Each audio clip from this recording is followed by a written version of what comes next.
Hi, and welcome back to my channel. If this is your first time, I'm Tina, and I'm an interior designer who's passionate about all things design. In this channel, I'll discuss how to create elevated and elegant spaces, and above all, I feel that good design should be accessible to all. So if that's up your alley, go ahead and like and subscribe and hit that thumbs up button. Today we're doing something fun. I'm going to talk about something that's often overlooked but has a tremendous impact on the ambiance of your space and how you experience someone else's. And those are scents. I'm not kidding. I put this together like a college thesis, and at the end of it, you'll even have a shopping guide chart thingamajiggy to screenshot and take with you when you go shopping. So I'm going to back up a bit and tell you how my deep dive even started. So as part of research and development for my interior design business, I booked a day to tour perfumeries and candle shops in San Francisco and learned a whole lot I want to share with you. I brought my husband along with me, and it ended up being such a sensual experience, like visiting wineries without the buzz and kind of getting to know each other from a different perspective, one that has admittedly been overlooked by us personally. Anyway, first I want to cover the science and history of scents. Similar to a color wheel, you might have come across something like this. Companies have their own unique branded spin on it. They call it a fragrance wheel, an aroma wheel, a fragrance circle, a perfume wheel, but it's basically a circular diagram showing the relationships among olfactory groups based on similarities and differences in their odor. And the premise behind it is to allow you to identify what notes are complementary and how to formulate what a successful accord is going to be. I'm going to do the footnote of an accord here down below. Certain fragrances or notes work better together, just like how color theory teaches us that certain colors complement each other while others clash.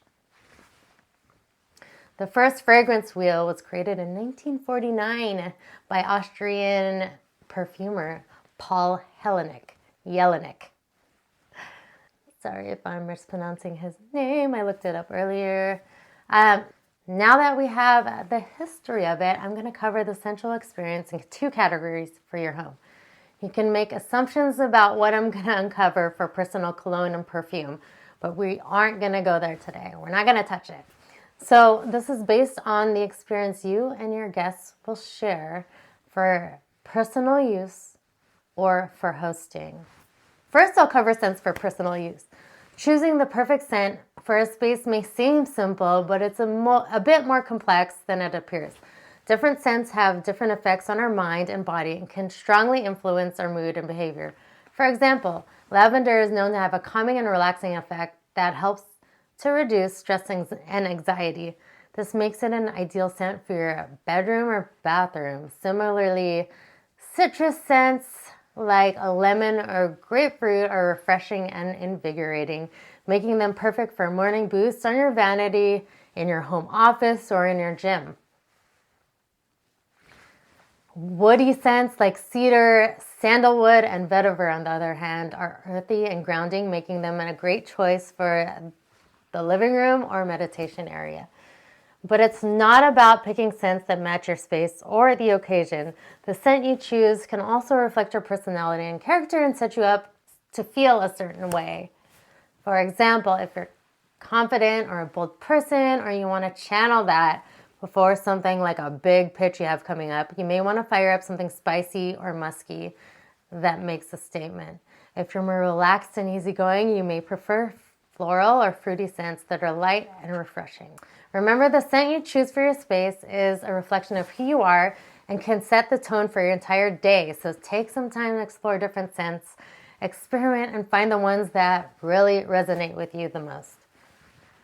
Now I'm going to uncover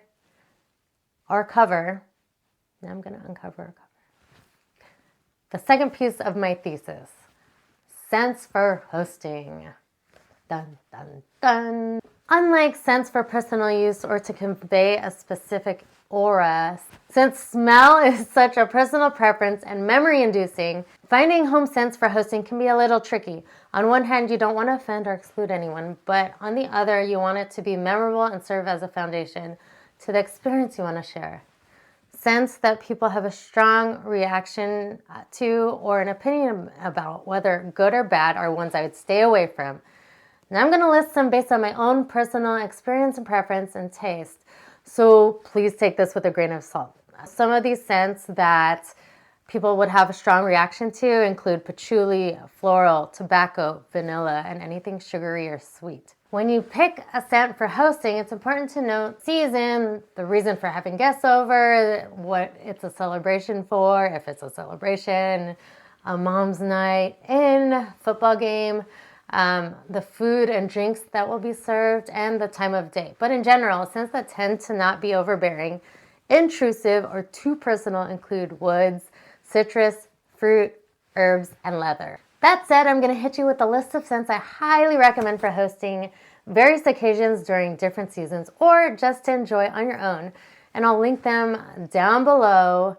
I am not sponsored by any of these brands. These are just scents I absolutely love. And a side note, when I go into the descriptions, they're coming from an amateur. But again, that's the point. We're trying to take the highbrow out of scents. So the first one, you can see I went through it. I couldn't get enough of this one.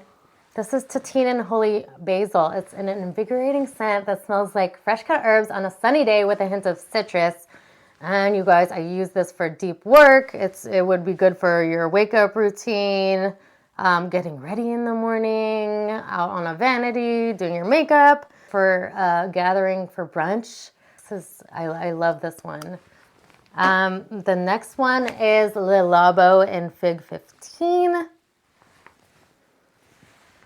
This one smells like the holidays, laughing around a fireplace with a charcuterie board and wine. So obviously, this would be really good for the holidays, an intimate dinner. And what I love about it is it's a fruit scent to it, but it's not something that you can entirely put your finger on. It's not played out. It's not such an obvious fruit. Yeah, this one's really good. The next one is Le Labo as well, and this is in Cedar 11.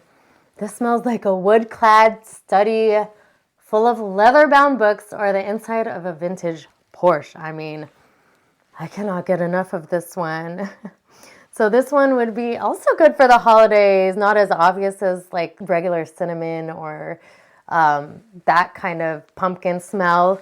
And also good for like, if you're just reading, put this in your reading nook. This is amazing. Neither of these, by the way, are in their discovery set for Le Labo, so they're not one of their most popular ones, but I'm okay with that. You guys, I really feel like you guys are gonna love those. The next one is Joe Malone, London and Wood, Sage, and Sea Salt. I don't have this one on hand, but my friend had it at their house, and I cannot stop thinking about it. This one smells like a handsome camping site along the coast and under the stars. So I wrote down that it would be really good again for the holidays, bathing or in your reading nook. My next one is called Carrière Frère. I just screwed up that French pronunciation. I'm not going to do it again. And my first one is in melon. This transports you to a beach eating fresh fruit in Southeast Asia.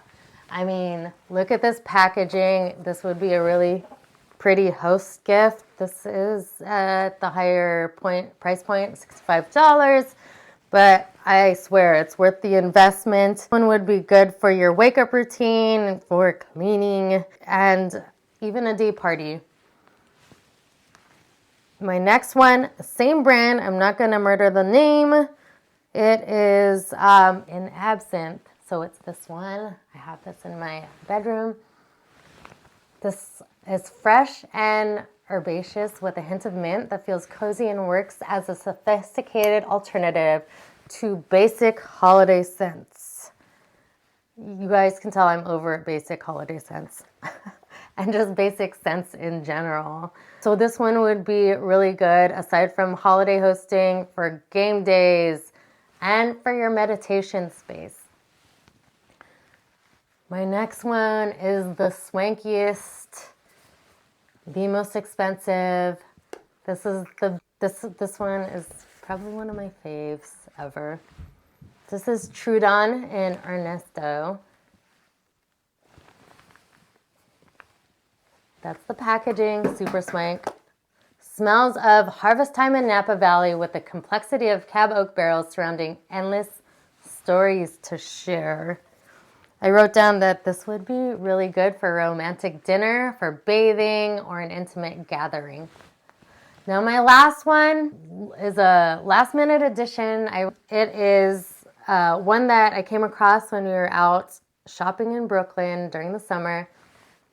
This is Rowan and 29 Palms. You can see we used a lot of it already in our living room. And on the website, it's described as the essence of cool morning desert air after rainfall.